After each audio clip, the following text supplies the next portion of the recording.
নমস্কার, welcome to this video. আজকের এই ভিডিওতে আমরা West Bengal Council of Higher Secondary এডুকেশনের উচ্চ মাধ্যমিক অর্থাৎ ক্লাস 12-এর ইংরেজি পাঠ্যক্রমের অন্তর্গত 3 কোয়েশ্চেন্স বাই লিও টলস্টয়ের এর বেঙ্গলি অ্যানালাইসিসটা দেখে নেব, line by line Bengali analysis. তো দেরি না করে সরাসরি আলোচনায় চলে যাচ্ছি। 3 কোয়েশ্চেন্স বাই লিও টলস্টয়। ইন্ট্রোডাকশনটা আগে একটু দেখে নিই। লেভ নিকোলায়েভিচ টলস্টয়, তার সম্পূর্ণ নাম। 1828 সাল থেকে 1910 সাল পর্যন্ত তার জীবনকাল। Better known as Leo Tolstoy. Leo Tolstoy is regarded as one of the greatest novelists in the history of world literature. বিশ্ব সাহিত্যের ইতিহাসে একজন মহান নভেলিস্ট অর্থাৎ ঔপন্যাসিক নামে তিনি পরিচিত, সারা পৃথিবী বিখ্যাত তিনি। হিজ ওয়ার অ্যান্ড পিস, দেখো বাঁকা অক্ষরে লেখা আছে এবং প্রপার নাউন যে বোঝা যাচ্ছে। His War and Peace and Anna Karenina are almost universally acknowledged, মানে বিশ্ব দরবারে সমাদৃত হয়েছে তার এই দুটো উপন্যাস। As all encompassing documents of human existence, মানে মানব অস্তিত্বের ওপরে লেখা এই দুটো উপন্যাস। And supreme examples of the realistic novel, মানে বাস্তব চিত্র আমাদের সামনে তুলে ধরে এই দুটো নভেল, এই দুটো উপন্যাস। এবং এরকম এক্সাম্পল আর নেই, এটাই হচ্ছে সর্বশ্রেষ্ঠ উদাহরণ মানব অস্তিত্বের উপরে। Tolstoy is also considered a major religious and philosophic thinker. Religious অর্থাৎ ধার্মিক এবং ফিলোসফিক অর্থাৎ দার্শনিক ছিলেন তিনি। থিঙ্কার অর্থাৎ মনন বা মনস্তাত্ত্বিক বিশ্লেষণ তিনি করতেন। Germs of which can be seen, মানে যার জার্মস বলতে এখানে বীজ বা অঙ্কুরকে বোঝাচ্ছে, দেখা যায় কিসে? ইন হিজ আর্লিয়ার ফিকশন, তার প্রথম দিককার কাল্পনিক কাহিনীগুলোর মধ্যে দেখা যায়। তার যে চিন্তা শক্তির যে প্রভাব সেইটা দেখা যায় তার প্রথম দিককার ফিকশনগুলোতে। But which ultimately came to fruition, যেটা নাকি বাস্তবায়িত হয়েছে after the spiritual crisis he underwent beginning with deep depression in 1875। 1875 সালে তিনি যে মানসিক ডিপ্রেশনের মধ্যে দিয়ে, একটা মানসিক চাপের মধ্যে দিয়ে তিনি গেছিলেন, ক্রাইসিসের মধ্যে দিয়ে গেছিলেন, সেইখানে এসে তার এই চিন্তা শক্তির যে বিকাশ তার বাস্তবায়ন সম্ভব হয়েছিল। Characterised chiefly by his devotion to a close and literal reading of the gospel of Christ, Tolstoy's religious conviction led him to a life of personal asceticism and social action that influenced Christian thinking around the world. তার চিন্তা, তার মনন সারা পৃথিবীব্যাপী Christian থিঙ্কিংকে, অর্থাৎ খ্রিস্ট ধর্মের যে দর্শন সেটাকে প্রভাবিত করেছিল। And had a major impact on the thought and works of such social activists as Mohandas Karamchand Gandhi, মানে আমাদের Mohandas Karamchand Gandhi in India and Jane Addams in the United States.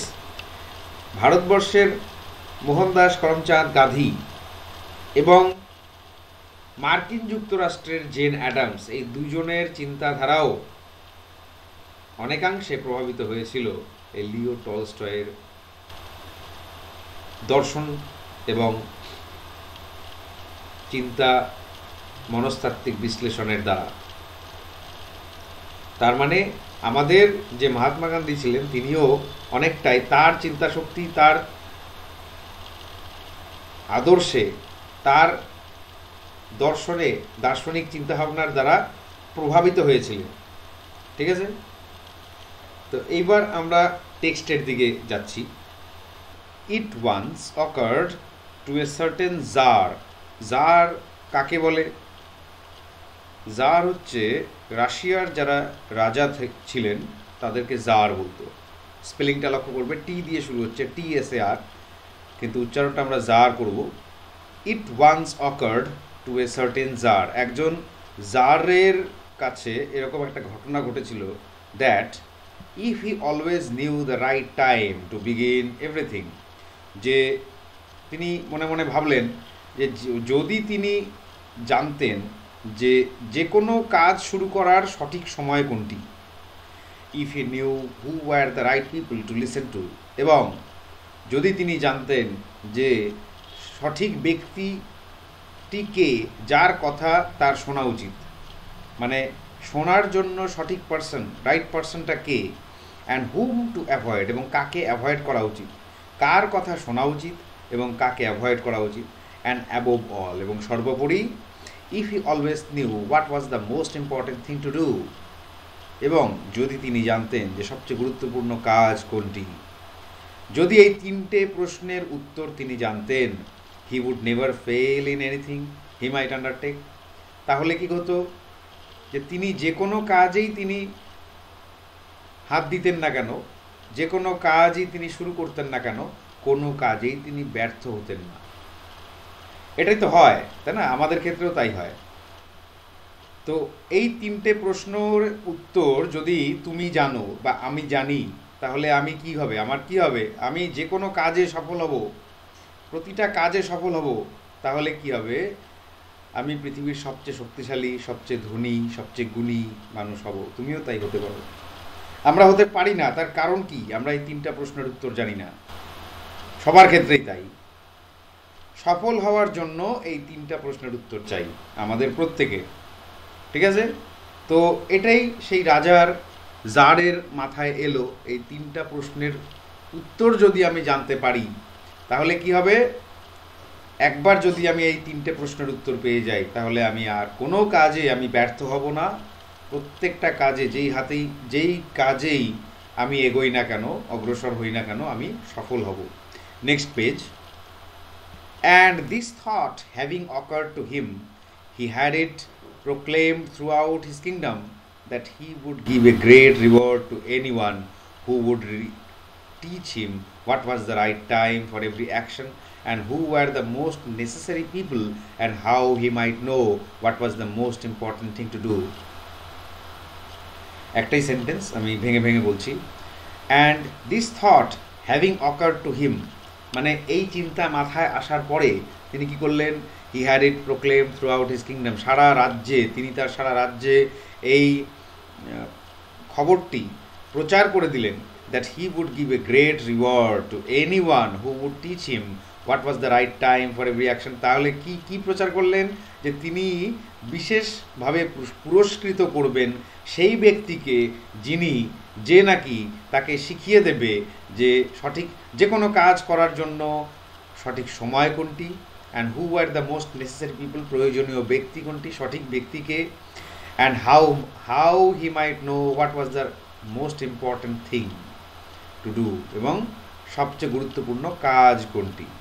তাহলে তিনটে প্রশ্ন কি, একটা হচ্ছে সময়, একটা হচ্ছে ব্যক্তি, আর একটা হচ্ছে কাজ, ঠিক আছে? তিনখানা প্রশ্নের ক্রম, অর্থাৎ কোনটার পরে কে, প্রথম প্রশ্ন কি, দ্বিতীয় প্রশ্ন কি এবং তৃতীয় প্রশ্ন কি, এটা যেন গন্ডগোল না হয়।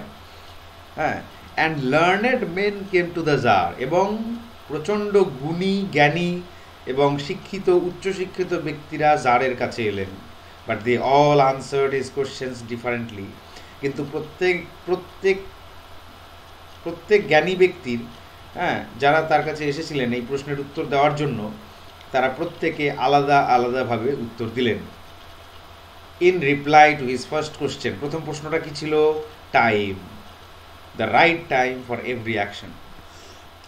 এবার সেই প্রশ্নের উত্তরে তারা, সেই গুণী ব্যক্তিরা, জ্ঞানী ব্যক্তিরা কি উত্তর দিল, some said that to know the right time for every action one must draw up in advance a table of days, একজন ব্যক্তিকে কি করতে হবে, সঠিক সময় জানার জন্য কি করতে হবে, যে নিয়মাবলী বা রুটিন, একটা টেবিল, একটা তালিকা, দিনের তালিকা তৈরি করতে হবে, দিনপঞ্জি যেটাকে বলি আমরা।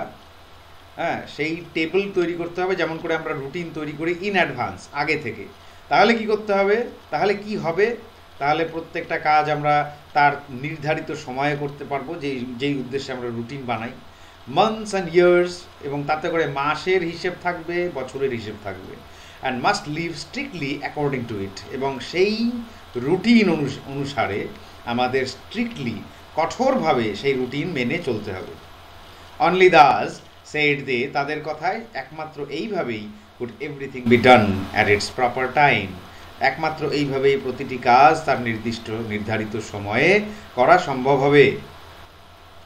কিন্তু রাজার প্রশ্নটা কি এই রকম ছিল? এটা কিন্তু রাজার প্রশ্নের উত্তর হলো না, এটা কিন্তু প্রশ্নটাকে ঘুরিয়ে অন্য কথার উত্তর দেওয়া হলো, বা অন্য দিকে নিয়ে যাওয়া হলো। রাজা যেই প্রশ্ন করেছেন সেই প্রশ্নের উত্তর এটা নয়। Others declared that it was impossible to decide beforehand the right time for every action. আবার অন্যান্যরা কিছু জ্ঞানীগুণী ব্যক্তিরা বললেন যে এটা অসম্ভব, পূর্বে থেকে অনুমান করা, যে কোনো কাজের জন্য সঠিক সময় নির্ধারণ করা, এটা অসম্ভব। But that not letting oneself be absorb in idle pastimes, তার মানে ওই নয় যে একজন ব্যক্তি পূর্বে থেকে অনুমান করতে পারবেন না যে সঠিক সময় কোনটি, তার মানে এই নয় যে আইডল পাস্ট টাইমস মানে অযথা সময় নষ্ট করব বা অলসভাবে সময় কাটিয়ে দেব। One should always attend to all that was going on, একজন ব্যক্তিকে তার সামনে যা কিছু ঘটছে সব কিছুতেই তাকে অ্যাটেন্ড করা উচিত, তার যোগদান দেওয়া উচিত। And then do what was most needful, এবং তারপর তাকে সিদ্ধান্ত নেওয়া উচিত যে মোস্ট নিডফুল, যে সবচেয়ে বেশি প্রয়োজনীয় কাজ কোনটি। Others again, আবার অন্যান্যরা কিছু বললেন, said that however attentive the Tsar might be, যে যতই অ্যাটেন্টিভ, যতই মনোযোগী হোক না কেন আমাদের tsar, to what was going on, যা কিছু তার সামনে চলছে। এই যে নিচে দেখে নাও, জার কথার অর্থটি হচ্ছে Russian ruler in olden Times, পুরোনো দিনে, আগেকার দিনে রাশিয়ান রাজাদেরকে জার বলা হতো। এবার সেই লোকগুলো কি বললেন, সেই জ্ঞানী ব্যক্তিরা কি বললেন, said that however attentive the Tsar might be to what was going on, তার সামনে যা কিছু হচ্ছে তাতে যতই মনোযোগী হোক না কেন আমাদের jar, it was impossible for one man to decide correctly the right time for every action, একজন ব্যক্তির পক্ষে যে কোনো কাজের জন্য সঠিক সময় নির্ধারণ করা অলমোস্ট ইম্পসিবল বা ইম্পসিবল, অসম্ভব। But that he should have a council of wise men, কিন্তু তার একটা কাউন্সিল থাকার কথা, ওয়াইজ মেন মানে জ্ঞানী ব্যক্তিদের একটা কমিটি বা কাউন্সিল, যেখানে একাধিক জ্ঞানী ব্যক্তি থাকবে, যেমন আমরা উপদেষ্টা মণ্ডলী বলি।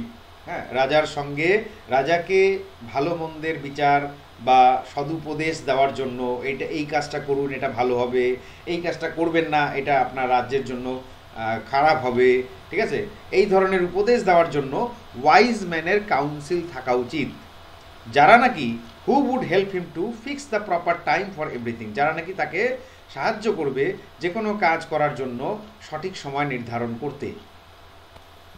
তারপরে কি হলো, but then again others said there were some things which could not wait to be laid before a council, আবার কিছু ব্যক্তি মতবিরোধ বললেন, again others said that there were some things which could not wait to be laid before a council, মানে কিছু এমন জিনিসও থাকে যেগুলো নাকি আমরা ওই উপদেষ্টা কমিটি বা কাউন্সিলের সামনে রাখতে পারি না, মানে সব কিছু তাদের সঙ্গে শেয়ার করা যায় না, but about which one had at once to decide whether to undertake them or not, হ্যাঁ, এমন কিছু কাজকর্ম থাকে যেটা নাকি সেই কাউন্সিলের সঙ্গে পরামর্শ করার মতো সময় থাকে না, এবং সঙ্গে সঙ্গে একজন ব্যক্তিকে সিদ্ধান্ত নিতে হয় যে সেই কাজটা সে করবে কি না, করা উচিত কি না, তখন কিভাবে কাজ করা যায়, তখন কিভাবে সিদ্ধান্ত নেওয়া যায়। But in order to decide that one must know beforehand what was going to happen, হ্যাঁ, কিন্তু সেই সিদ্ধান্ত নেওয়ার জন্য একজন ব্যক্তিকে জানতে হবে, আগে থেকে, পূর্ব থেকে জানতে হবে যে what was going to happen, কি আগামী সময়ে কি হতে যাচ্ছে। তুমি যখনই বুঝতে পারবে যে আগামী সময়ে কি হতে যাচ্ছে, ভবিষ্যতে কি হতে যাচ্ছে, তখনই তুমি পূর্বে থেকে সঠিক সিদ্ধান্তটি নিতে পারবে। It is only magicians who know that. এবং সেটা কাদের পক্ষে সম্ভব? শুধুমাত্র জাদুকরদের পক্ষে সম্ভব। অ্যান্ড দেয়ারফর, অতএব, in order two know the right time for every action one must consult magicians. অতএব যে কোনো কাজের জন্য সঠিক সময় নির্ধারণ করার জন্য একজন ব্যক্তিকে ম্যাজিশিয়ানের সঙ্গে পরামর্শ করা উচিত, জাদুকরের সঙ্গে পরামর্শ করা উচিত। এই ধরনের কিছু কিছু মজার ফানি কিছু উপদেশ সেই সব জ্ঞানী গুণী ব্যক্তিরা দিলেন আমাদের এই জারকে। Equally various were the answers to the second question. দ্বিতীয় প্রশ্নের উত্তরেও এই রকমই নানান রকমের উত্তর দিতে শুরু করলো সেই সব জ্ঞানী ব্যক্তিরা। সাম সেইড, আবার কিছু ব্যক্তি বললেন, মানে এই দ্বিতীয় প্রশ্নের উত্তরে কিছু ব্যক্তি বললেন, the people the tsar most needed were is counsellors. Tsar actually সবচেয়ে বেশি প্রয়োজন যাদেরকে, জারের সবচেয়ে বেশি প্রয়োজন যেই সমস্ত ব্যক্তির, তারা হলেন কাউন্সিলার্স। আদার্স এবং অন্যান্যরা আরও উত্তর দিলেন। কি উত্তর দিলেন? দ্য প্রিস্টস, মানে কেউ বলল কাউন্সিলর বেশি প্রয়োজন একজন জারের, আবার কেউ বলল পুরোহিত বেশি প্রয়োজন একজন জারের। আদার্স, আবার কেউ বলল দ্য ডক্টরস, ডাক্তার প্রয়োজন। While some said the warriors were the most necessary. এবং কিছু কিছু ব্যক্তি আবার এটাও বললেন যে সেনাবাহিনীতে যে যোদ্ধারা যুদ্ধ করে তাদের প্রয়োজন একজন জারের বা সঠিক ব্যক্তিরূপে এই ধরনের কাউন্সিলর্স অথবা পুরোহিত অথবা ডাক্তার অথবা সেনাবাহিনীর সৈনিকদেরকে একজন সঠিক ব্যক্তিরূপে জারের প্রয়োজন। টু দ্য থার্ড কোশ্চেন, তৃতীয় প্রশ্নটা কি ছিল? As to what was the most important occupation, সবচেয়ে গুরুত্বপূর্ণ কাজ কোনটি? সেই প্রশ্নের উত্তরে সাম রিপ্লাইড, কিছু ব্যক্তি বললেন, that the most important thing in the world was science, বিজ্ঞান সবচেয়ে গুরুত্বপূর্ণ কাজ। Others said it was skills in warfare, যুদ্ধক্ষেত্রে দক্ষতাই হচ্ছে সবচেয়ে গুরুত্বপূর্ণ কাজ। এটা কিছু ব্যক্তিরা এই রকম মতামত প্রকাশ করলেন। অ্যান্ড আদার্স, আবার কিছু ব্যক্তিরা বললেন again that it was religious worship, মানে ঠাকুরের আরাধনা পূজা অর্চা করা, ধর্মীয় কাজে লিপ্ত থাকা, এটাই হচ্ছে সবচেয়ে গুরুত্বপূর্ণ কাজ। তৃতীয় প্রশ্নের উত্তর ছিল এইরকম সেই সব জ্ঞানীগুণী ব্যক্তিদের কাছ থেকে। All the answers being different, প্রত্যেকটা উত্তর আলাদা আলাদা হওয়ায় the tsar agreed with none of them, tsar আমাদের কারো কথাতেই রাজি হলেন না এবং কারো মতেই তিনি সন্তুষ্ট হলেন না। মানে এগুলো তার মনের যে ক্ষুধা, সেই প্রশ্নের উত্তর সেই তাকে স্যাটিসফাই করতে পারলো না, তাকে সন্তুষ্ট করতে পারলো না এই প্রশ্নের এই উত্তরগুলো।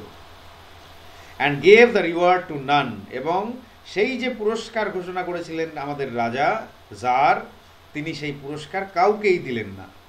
But still wishing to find the right answers to his questions, কিন্তু এখনও তিনি তার প্রশ্নের সঠিক উত্তর পাবেন এই আশা করছিলেন। He decided to consult a hermit, তিনি এখনও তার আশা ছাড়েননি, আশাহত হননি। He decided to consult a hermit, তিনি একজন সাধুর সঙ্গে পরামর্শ করার সিদ্ধান্ত নিলেন এই তিনটে প্রশ্নের উত্তরের জন্য। Widely renowned for his wisdom, a hermit widely renowned for his wisdom, যিনি নাকি, যেই সাধু নাকি তার জ্ঞানের জন্য বিস্তীর্ণ অঞ্চল জুড়ে পরিচিত, সুপরিচিত, সুবিখ্যাত, খ্যাতনামা পণ্ডিত। Next page. The hermit lived in a wood অর্থাৎ বন, সেই সাধু এক বনে থাকতেন। হুইচ হি নেভার কুইটেড, যেখান থেকে তিনি কোনোদিনও বেরোন নাই, অর্থাৎ সেই বনেই তিনি আজীবন কাটিয়ে দিলেন। And he received none but common folk, এবং তিনি শুধুমাত্র সাধারণ মানুষের সঙ্গেই দেখা করতেন। অর্থাৎ আমাদের জার তো তিনি একজন রাজা, অতএব এখানে কি বলা হচ্ছে যে শুধুমাত্র কমন ফোকের সঙ্গে, সাধারণ মানুষের সঙ্গে তিনি দেখা করতেন, অর্থাৎ রাজার সঙ্গে তিনি দেখা করবেন না। So the tsar put on simple clothes, অতএব আমাদের রাজা জার কি করলেন, সাধারণ মানুষের পোশাক, সাধারণ পোশাকের বেশ নিলেন, সাধারণ মানুষের বেশ নিলেন। And before reaching the hermit cell, এবং সেই হারমিট আমাদের সাধুর কুড়ে ঘরে পৌঁছানোর আগে ডিসমাউন্টেড ফ্রম হিজ হর্স, তার ঘোড়া থেকে নিচে নামলেন। And living his bodyguard behind, এবং তার সঙ্গে যে দেহরক্ষী ছিল তাদেরকেও ছেড়ে দিলেন, একা একা ওয়েন্ট অন অ্যালোন, সেখান থেকে সেই আমাদের হারমিটের কুড়ে ঘরের দিকে এগিয়ে গেলেন, যাতে আমাদের হারমিট তাকে দেখে একজন অতি সাধারণ মানুষ মনে করে এবং তার সাথে কথা বলতে রাজি হয়। When the Tsar approached, the hermit was digging the ground in front of his hut. Tsar যখন সেই হারমিটের কুড়ে ঘর বা আশ্রমে গিয়ে পৌঁছলেন, তখন তিনি কি দেখলেন, the hermit was digging the ground, মাটি খুঁড়ছেন হারমিট, হ্যাঁ, ইন ফ্রন্ট অফ হিজ হাট, তার কুড়ে ঘরের সামনে। সিইং দ্য জার, জারকে দেখে হি গ্রিটেড হিম, তাকে অভিবাদন জানালেন। অ্যান্ড ওয়েন্ট অন ডিগিং, আবার তিনি মাটি খুঁড়তে শুরু করলেন। The hermit was frail and weak, hermit কি করলেন, হারমিট কি ছিল, তিনি দুর্বল ছিলেন এবং রুগ্ন ছিলেন। And each time he stuck his spade into the ground, এবং প্রতিবার তিনি যখন তার কোদালটা নিয়ে মাটিতে আঘাত করছেন মাটি খোঁড়ার জন্য, অ্যান্ড টার্নড এ লিটল আর্থ, এবং সেখান থেকে অল্প করে মাটি তুলছেন, হি ব্রিথড হ্যাভিলি, জোরে জোরে তিনি নিঃশ্বাস নিচ্ছেন। একবার কোদাল চালানোর পরে, মাটি তোলার পরে তিনি জোরে জোরে নিঃশ্বাস নিচ্ছেন, অর্থাৎ তো একবার তিনি কোদাল চালাচ্ছেন, মাটি তুলছেন আর জোরে জোরে নিঃশ্বাস নিচ্ছেন, অর্থাৎ তিনি প্রচণ্ডভাবে দুর্বল এবং রুগ্ন। The tsar went up to him and said, tsar এগিয়ে গেলেন তার কাছে এবং বললেন, I have come to you, wise hermit, to ask you to answer 3 questions. দেখো ইনভার্টেড কমার মধ্যে দেওয়া আছে, যার এই কথাটি বললেন, আমি আপনার কাছে এসেছি হে হারমিট, হে সাধু পুরুষ, আপনার কাছ থেকে 3খানা প্রশ্নের উত্তর জানার জন্য। How can I learn to do the right thing at the right time, কী করে আমি যে কোনো কাজের জন্য সঠিক সময় পেতে পারি। তারপরে প্রশ্ন, who are the right people I most need, এবং সঠিক ব্যক্তি যাদেরকে আমার প্রয়োজন আমি কি করে তাদেরকে চিনতে পারি। And to whom should I therefore pay more attention than to the rest, এবং ওই একই প্রশ্নের মধ্যে যে অন্যান্যদের থেকে আমি কাকে বেশি প্রাধান্য দেব, অর্থাৎ সঠিক ব্যক্তিকে চিনে নেব। And what affairs are the most important, এবং কোন কাজটা বেশি ইম্পর্ট্যান্ট, সবচেয়ে বেশি important. And need my first attention, এবং আমার দৃষ্টি যার ওপর পড়া উচিত, ঠিক আছে। The hermit listen to the Tsar, hermit এবার জারের দিকে তাকালেন, বাট আনসার্ড নাথিং, কিন্তু কোনো প্রশ্নের উত্তর দিলেন না। He just spat on his hand and recommenced digging, শুধুমাত্র তিনি তার হাত দুটো মাটি লেগে হয়তো শুকনো হয়ে গেছিল, তো হাতের তালুতে একটু থুতু দিলেন, হাতের তালু দুটো ভিজিয়ে নিলেন এবং আবার তিনি ওই কোদাল চালাতে শুরু করলেন। You are tired said the jar, jar তখন বলে উঠল, আপনি ক্লান্ত। Let me take the spade and work a while for you, আমাকে আপনার কোদালটা দিন এবং আমাকে কিছুটা কাজ করে দিতে দিন আপনার জন্য। Thanks said the hermit, hermit বলল ধন্যবাদ। And giving the spade to the tsar, এবং জারকে সেই কোদালটি তিনি দিয়ে দিলেন। He sat down on the ground, দিয়ে তিনি নিজে মাটিতে বসলেন। Next page. When he had dug 2 beds, এবার জার আমাদের মাটি খুঁড়ছেন আমাদের ওই হারমিটের জন্য। 2টো বেড মানে আমরা যেরকম শুনেছি সিড বেড, বীজতলা তৈরি করার জন্য, সেটাকে আমরা এখানে বেডস বলে দেখতে পাচ্ছি আর কি। 2টো সিড বেড বা বেডস তৈরি করা হয়ে গেছে, আমাদের জার তৈরি করে ফেলেছে। The Tsar stopped and repeated his questions, তারপর জার দাঁড়ালেন, খোঁড়া বন্ধ করলেন, মাটি খোঁড়া বন্ধ করলেন এবং তার প্রশ্নগুলোকে রিপিট করলেন, পুনরায় বললেন। The hermit again gave no answer, hermit কোনো উত্তর দিচ্ছেন না। বাট রোজ, উঠে দাঁড়ালেন hermit, stretched out his hand for the spade, এবং তিনি হাত বাড়ালেন সেই কোদালটা চেয়ে নেওয়ার জন্য। অ্যান্ড সেড, এবং তিনি বললেন, now rest a while and let me work a bit, এবং এবার বললেন যে এবার তুমি একটু রেস্ট নাও, একটু বিশ্রাম নাও, এবং আমাকে আবার কিছুটা কাজ করতে দাও। But the Tsar did not give him the spade, কিন্তু জার তাকে তো সেই কোদালটা দিলেন না। অ্যান্ড কন্টিনিউড টু ডিগ, এবং না দিয়ে আরও খোঁড়ার কাজ চালু রাখলেন আমাদের জার।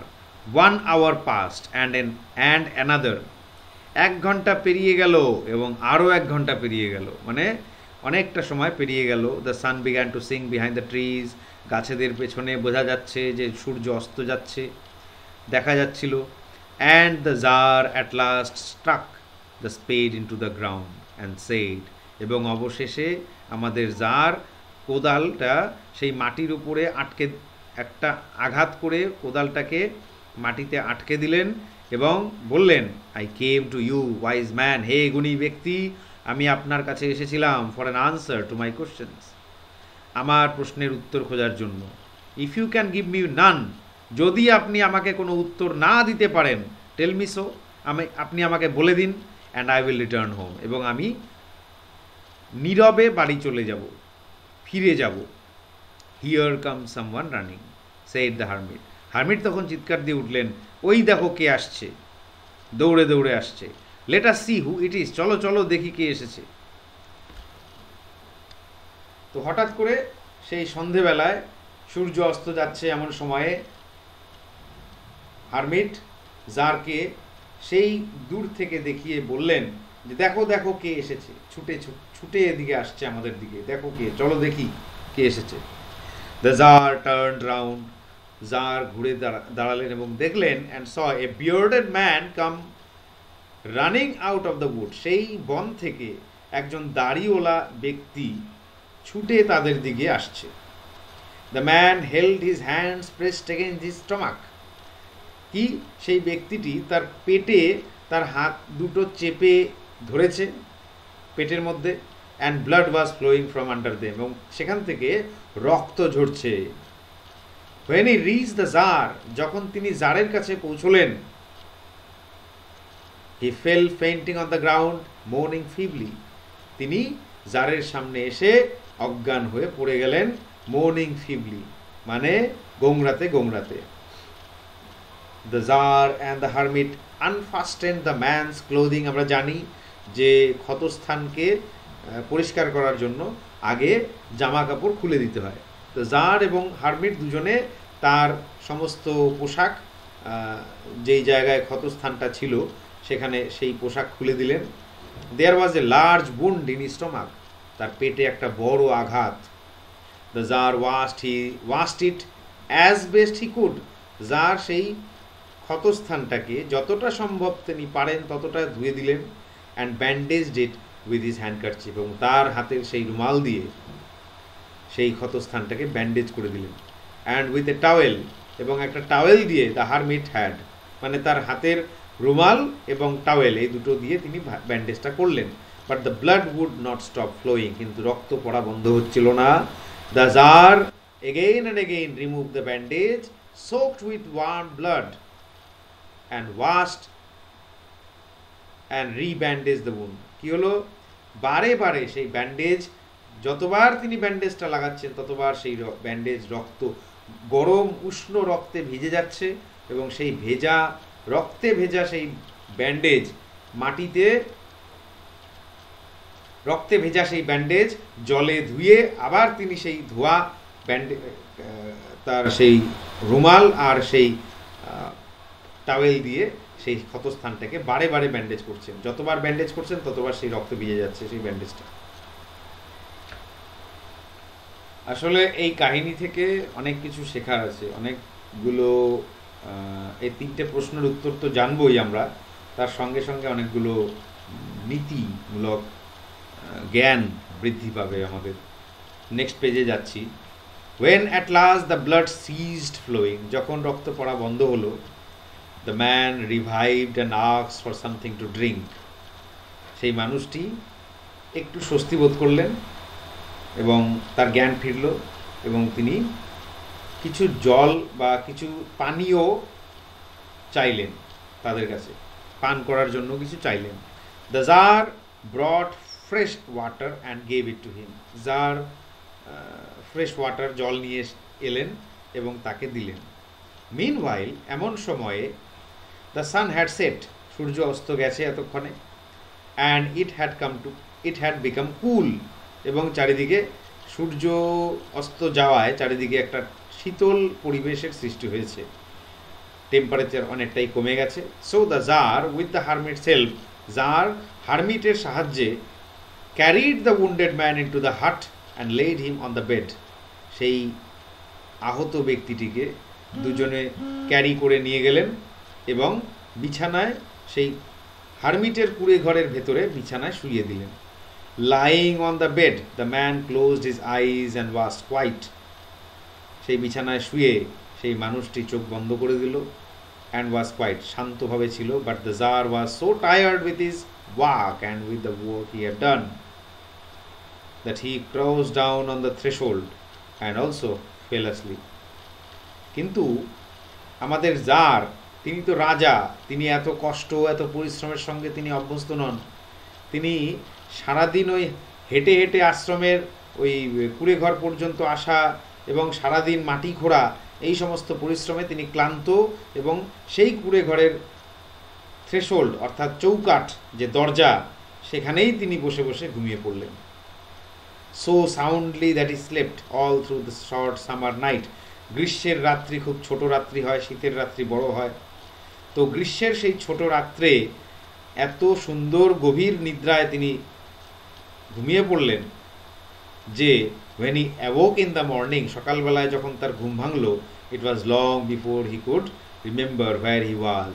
তখন তার আর মনে নেই যে তিনি কোথায় বসে আছেন বা কোথায় ঘুমিয়ে পড়েছেন। or who was the strange bearded man lying on the bed, এবং সেই অদ্ভুত দর্শন দাড়িওয়ালা ব্যক্তিটি যে নাকি বিছানায় শুয়ে আছে, সে কে। and gazing intently at him with shining eyes, এবং সেই দাড়িওয়ালা ব্যক্তিটি যে নাকি বিছানায় শুয়ে আছে, সে বড় বড় চোখ করে তার দিকে তাকিয়ে আছে সকালবেলায়। এইটা তাকে বেশ আশ্চর্য করল, তাকে বেশ অস্বস্তিতে ফেলল। Forgive me, said the bearded man in a weak voice. সেই দাড়িওয়ালা ব্যক্তিটি অলরেডি সে দুর্বল এবং ক্ষীণ কণ্ঠে, দুর্বল কণ্ঠে সে বলে উঠল, Forgive me, আমাকে ক্ষমা করুন। When he saw that the Tsar was awake and was looking at him. এটা কখন বলল সে? যখন সে দেখতে পেল যে তার সামনে জার সকালবেলায় ঘুম থেকে উঠেছে এবং তার দিকে তাকিয়ে আছে, তখন সে সেই জারকে, আমাদের জারকে এই ফরগিভ মি বলে উঠল। I do not know you and have nothing to forgive you for, said the Tsar. Jar তখন উত্তর দিলেন যে আমি তো আপনাকে চিনি না, অতএব আমার কাছে আপনাকে ক্ষমা করার মতো কোনো কারণই নেই। তাই কি না? যে আমি তো আপনাকে চিনি না, সুতরাং আপনাকে আমি ক্ষমা করতে যাব কেন? হ্যাঁ, আপনাকে ক্ষমা করার মতো আমি কি করেছি বা আপনি কি করেছেন যে আমি আপনাকে ক্ষমা করে দেব? You do not know me, but I know you. I am that enemy of yours who swore to revenge himself on you. তখন সেই বিয়ার্ডেড ম্যান, দাড়িওয়ালা ব্যক্তি উত্তর দিচ্ছে, দেখো ইনভার্টেড কমা শুরু হয়েছে এখান থেকে, আপনি আমাকে চেনেন না। You do not know me, but I know you. আমি আপনাকে চিনি। I am that enemy of yours. আমি আপনার সেই শত্রু who swore to revenge himself on you, যে নাকি প্রতিজ্ঞা করেছিল আপনার ওপরে সে প্রতিশোধ নেবে। কিসের প্রতিশোধ? Because you executed his brother and seized his property. কারণ আপনি তার ভাইকে হত্যা করেছিলেন এবং হত্যা করে তার সম্পত্তি দখল করে নিয়েছিলেন। এই কারণে আমি আমার ভাইয়ের মৃত্যুর প্রতিশোধ নেওয়ার জন্য প্রতিজ্ঞা করেছিলাম যে আমি আপনার উপরে প্রতিশোধ নেব।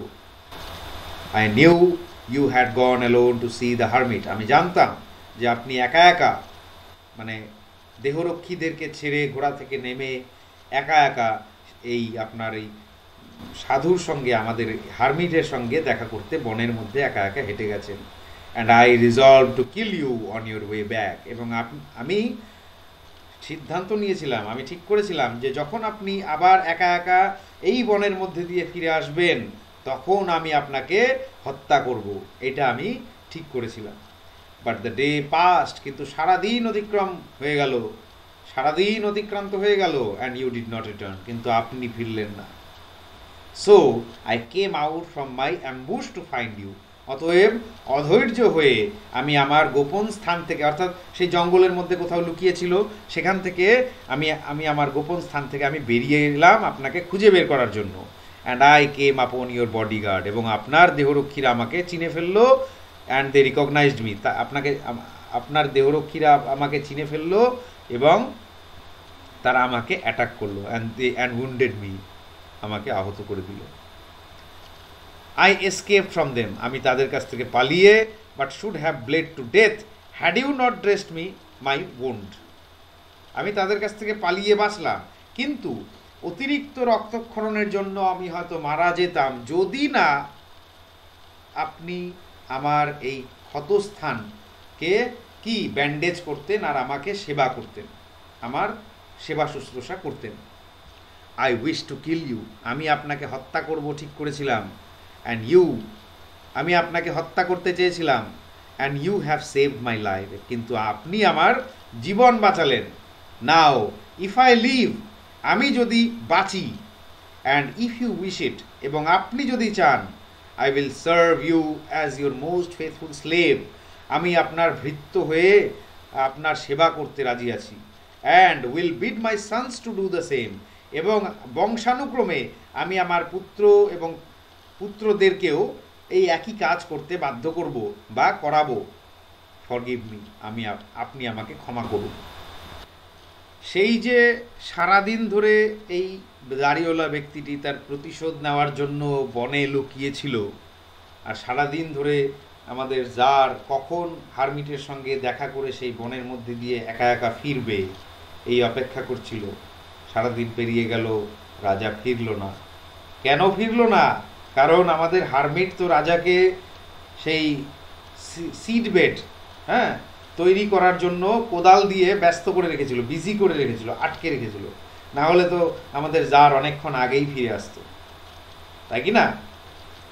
ঠিক আছে, এইটুকু পর্যন্ত বুঝে নাও, পরে এই সমস্ত যে প্রশ্নের উত্তর আমরা পাবো।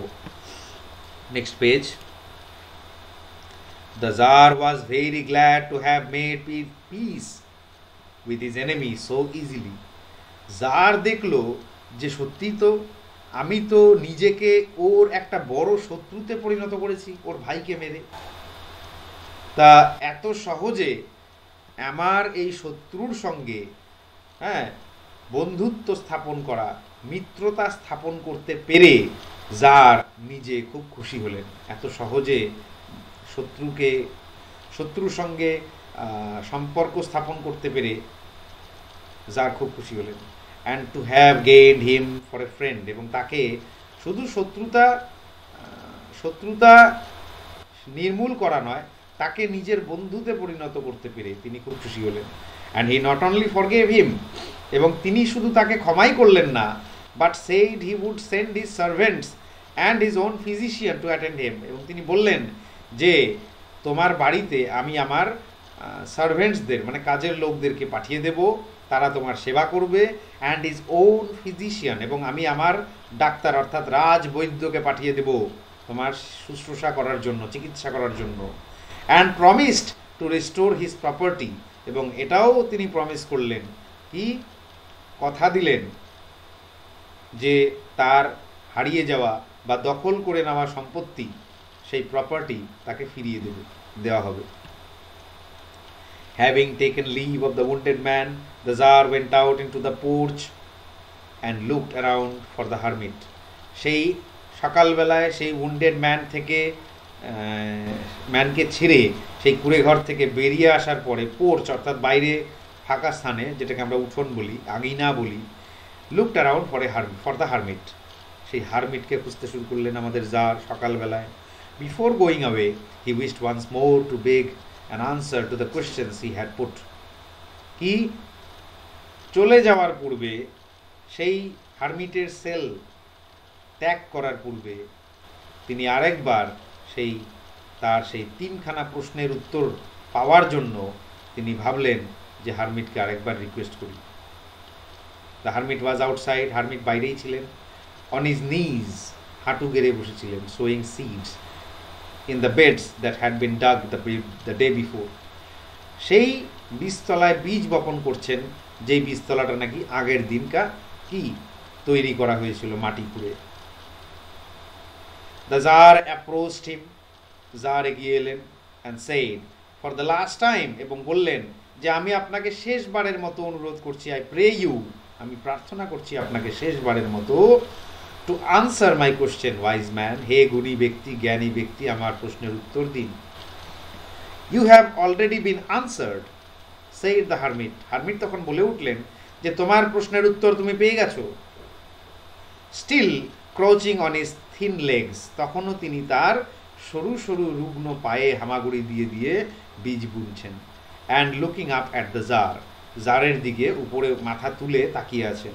হু স্টুড বিফোর হিম, জার তার সামনে দাঁড়িয়ে। How answered, what do you mean, asked the jar. Jar তখন জিজ্ঞেস করলো, অবাক হয়ে গেছে সে, অবাক হয়ে জিজ্ঞেস করলো যে কি করে, আপনি কি বলতে চাইছেন, আমি আমার উত্তর পেয়ে গেছি কি করে। এইবার লাস্ট স্ট্যান্জা, এখানেই আমরা আমাদের সমস্ত প্রশ্নের উত্তর পেয়ে যাব, যত প্রশ্ন মনে তৈরি হচ্ছে। Do you not see, replied the hermit. Hermit উত্তর দিচ্ছেন, তুমি দেখতে পাও না।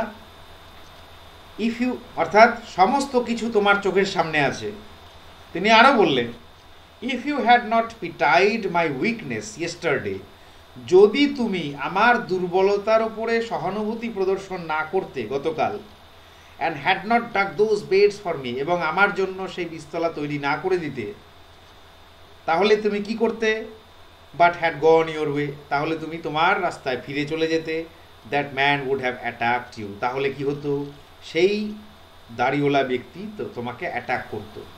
And you would have repented for not having stayed with me, এবং তুমি তখন আফসোস করতে আমার সঙ্গে না থাকার জন্য। বোঝা গেল যে হারমিট কিন্তু তিনি কিন্তু সাধু পুরুষ, তিনি কিন্তু জ্ঞানী ব্যক্তি, তিনি সব জানেন, এবং এখন তিনি একে একে তার প্রশ্নের উত্তর দিচ্ছেন।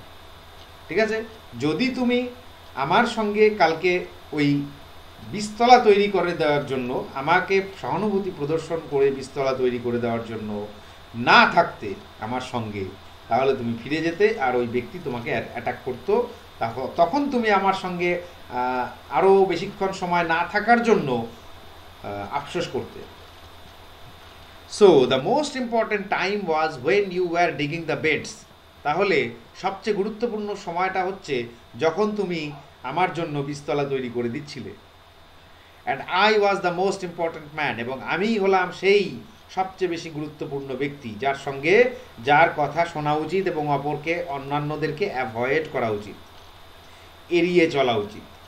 And to do me good, এবং আমার জন্য তোমার সেই সহানুভূতি প্রদর্শন এবং আমার জন্য কাজ করে দেওয়া, আমার ভালোর জন্য বীজতলা তৈরি করে দেওয়া, ওয়াজ ইউর মোস্ট ইম্পর্টেন্ট বিজনেস, এটাই হচ্ছে তোমার সবচেয়ে গুরুত্বপূর্ণ কাজ।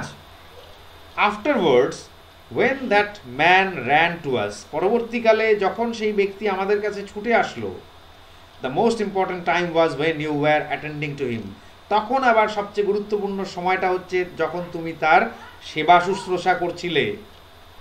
for if you had not bound up his wounds he would have died without having made peace with you, কারণ এটাকে ইম্পর্টেন্ট টাইম বলা হচ্ছে কেন, কারণ এইটা যদি তুমি না করতে, যদি তার উন্ডটাকে ব্যান্ডেজ না করতে, তাহলে সে অতিরিক্ত ব্লিডিং, রক্তক্ষরণের ফলে মারা যেত তোমার সঙ্গে শান্তি স্থাপন করার পূর্বেই, বা শান্তি স্থাপন না করেই সে মারা যেত, এবং তোমার জন্য এটা ভালো হতো না। So he was the most important man, অতএব সেই মুহূর্তে সেই ব্যক্তি তোমার কাছে সবচেয়ে গুরুত্বপূর্ণ ব্যক্তি। And what you did for him was your most important business, এবং তুমি তার জন্য যা কাজ করেছো সেটাই তোমার সবচেয়ে বেশি গুরুত্বপূর্ণ কাজ।